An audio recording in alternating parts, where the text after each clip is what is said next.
Hello everyone, welcome to soul of chemistry. इससे पहले हम डिस्कशन कर चुके हैं नाइट्रो अल्केन्स का केमिकल प्रॉपर्टीज़। इस क्लास में हम डिस्कशन करेंगे नाइट्रो आरीन्स का केमिकल प्रॉपर्टीज़। केमिकल प्रॉपर्टीज़ में पहले ये आता है कि जो नाइट्रो ग्रुप बेंजीन के ऊपर अटैच्ड है वो रिप्लेसेबल है या नहीं। माय डियर फ्रेंड्स, कि जब हम बोलते हैं नाइट्रो तो हमारे लिए ऐसा कुछ ग्रुप है माय डियर फ्रेंड्स, ठीक है। Nitro alkanes my dear friends होता क्या है, नाइट्रोजन के ऊपर जो पॉजिटिव चार्ज है, इसीलिए ये जो पाई बॉन्ड होता है बेंजीन का खुद के ओर खींचता है और अभी क्या होता है, इस इलेक्ट्रॉन इस कार्बन से निकल जाता है, रिलीज हो जाता है, इसीलिए इस कार्बन के ऊपर पॉजिटिव चार्ज आ जाता है माय डियर फ्रेंड। तो अभी क्या होगा, अगर ये बॉन्ड इधर आता है तो ये बॉन्ड को इधर जाना है, क्योंकि नाइट्रोजन का वैलेंसी 4 से ज़्यादा हो जाएगा पॉजिटिव चार्ज को इंक्लूड करके, ठीक है। इसीलिए माय डियर फ्रेंड हमको क्या करना है, इधर डबल बॉन्ड देना है एंड नाइट्रोजन को एक बॉन्ड मिल रहा है तो एक बॉन्ड भी रिलीज हो जाता है, तो नाइट्रोजन के ऊपर जो भी पॉजिटिव चार्ज था वही रहना है, लेकिन एक्स्ट्रा इलेक्ट्रॉन जो ऑक्सीजन को मिल रहा है इसीलिए इसके ऊपर नेगेटिव चार्ज आ जाएगा। इधर तो नेगेटिव चार्ज था ही, और जो बॉन्ड जिधर थे उसको दिखा लेना है माय डियर फ्रेंड्स। अभी क्या बनेगा माय डियर फ्रेंड, अभी रेजोनेंस चलने शुरू हो जाएगा एंड ये पाई बॉन्ड जब इधर आ जाएगा तो नेक्स्ट रेजोनेटिंग स्ट्रक्चर में माय डियर फ्रेंड इस इलेक्ट्रॉन इस कार्बन से इजेक्ट हो जाता है, रिमूव हो जाता है, तो इस कार्बन के पास पॉजिटिव चार्ज एंड इधर डबल बॉन्ड होगा एंड जो जिधर था वैसे ही लिख देना है, नाइट्रोजन के ऊपर डबल बॉन्ड एंड ये हो जाता है प्लस, ये ऑक्सीजन माइनस एंड ये ऑक्सीजन माइनस। ऐसा करके और भी एक रेजोनेटिंग स्ट्रक्चर लिख सकते हैं। जब ये पाई बॉन्ड इधर आ जाता है तो नेक्स्ट स्ट्रक्चर में इधर पॉजिटिव चार्ज आ जाएगा माय डियर फ्रेंड इस कार्बन के पास।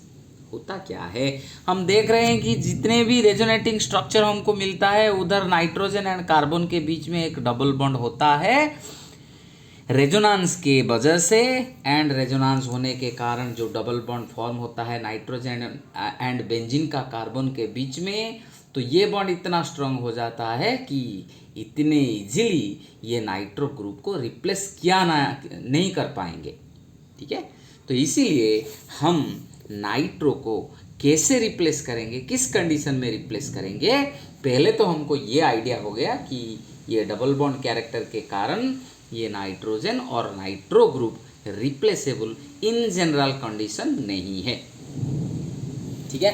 तो अभी हम चलेंगे कि फिर भी क्या करके हम रिप्लेस कर पाएंगे इस नाइट्रो ग्रुप को।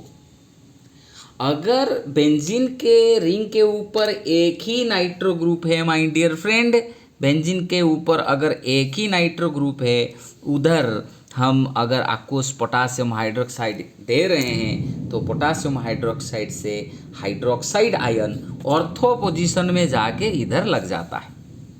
इसीलिए कि ऑर्थो एंड पारा पोजीशन में हमको पता था कि नाइट्रो एक इलेक्ट्रॉन विथड्रॉइंग ग्रुप है, जैसे कि इधर ही हम किए थे कि नाइट्रो इधर होता है ना, ये जो डबल बॉन्ड है ये डबल बॉन्ड इधर चला जाता है तो इस कार्बन के पास इधर पॉजिटिव चार्ज है, इसीलिए उधर ही आके OH माइनस लिंक हो पाएगा। यानी हम दिखा रहे हैं क्या कि ये जो नाइट्रो बेंजीन था ये ऑर्थो पोजीशन में पॉजिटिव चार्ज क्रिएट होता है इलेक्ट्रॉन विथड्रॉइंग नेचर के लिए, इसीलिए जो न्यूक्लियोफाइल है OH माइनस उधर जाके लग जाता है तो हमको मिलता है ऑर्थो नाइट्रोफिनोल।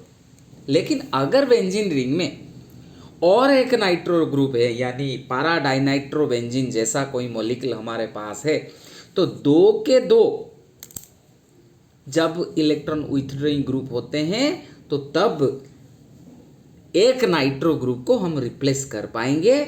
इस पर्टिकुलर केस में जब पारा डाइनाइट्रोबेंजीन हमारे पास हो, उसको अगर हम aqueous पोटासियम हाइड्रोक्साइड देंगे, एक नाइट्रो ग्रुप के बदले OH माइनस रिप्लेस हो जाता है, यानी हमको मिलता है ये जो NO2 ग्रुप है, ये NO2 ग्रुप को रिप्लेस किया गया है इस पोटासियम हाइड्रोक्साइड से जो OH माइनस है। ठीक है, ठीक उसी तरह इधर भी NO2 दो NO2 था। अगर पोटासियम हाइड्रोक्साइड की जगह माय डियर फ्रेंड अगर हम HNH2 यानी अगर हम देंगे अमोनिया, तो ये H एंड NO2 मिलके HNO2 होके रिलीज हो जाएंगे और इधर से जो NH2 है वो NO2 के जगह सब्स्टिट्यूट हो जाएगा। ठीक है, ठीक उसी तरह इधर भी इथॉक्साइड आयन एक NO2 के प्लेस में लगा हुआ है। तो ये था कैसे हम NO2 ग्रुप को रिप्लेस कर पाएंगे। अभी देखेंगे कि वही नाइट्रोबेंजीन का हम कैसे रिडक्शन करेंगे। माय डियर फ्रेंड, रिडक्शन करने के लिए ढेर सारा रिएजेंट हमको अवेलेबल है, लेकिन कंडीशंस है, वेरियस कंडीशंस में सुइटेबल रिड्यूसिंग एजेंट का हमको नीड होता है।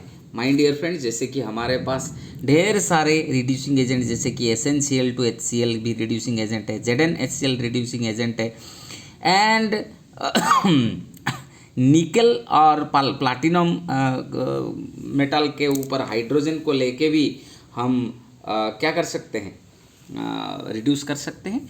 बस हम देखेंगे कि पहले वाला रिडक्शन जो एसिडिक मीडियम में है, HCl जो है वो अगर एसिडिक मीडियम में टीन हम यूज़ करते हैं तो SnHCl हमको नासेंट हाइड्रोजन देता है।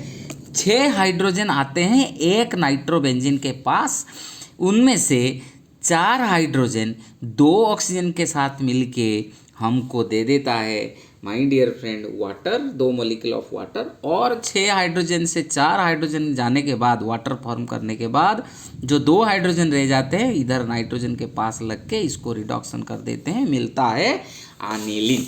ठीक है, अगर न्यूट्रल मीडियम में हमको रिडक्शन करना है, SnHCl के जगह इधर क्या देते थे हम, SnHCl इधर क्या देना है, जिंक अमोनियम क्लोराइड।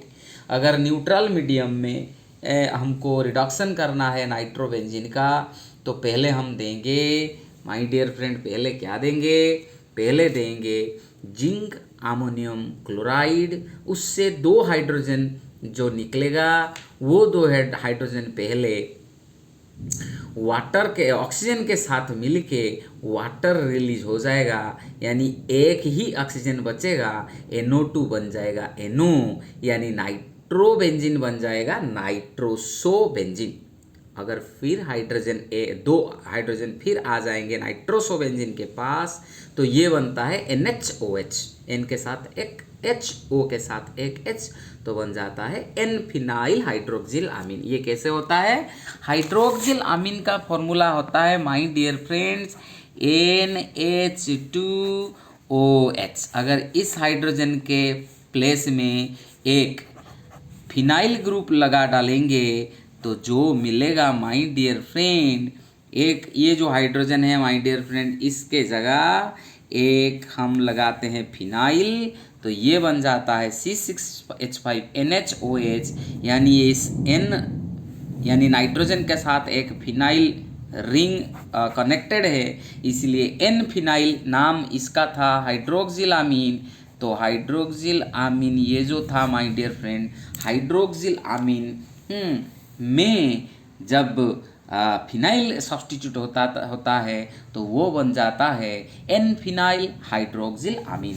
ठीक है, okay my dear friend, in the next class we'll discuss the further chemical properties of nitroarenes. Thank you.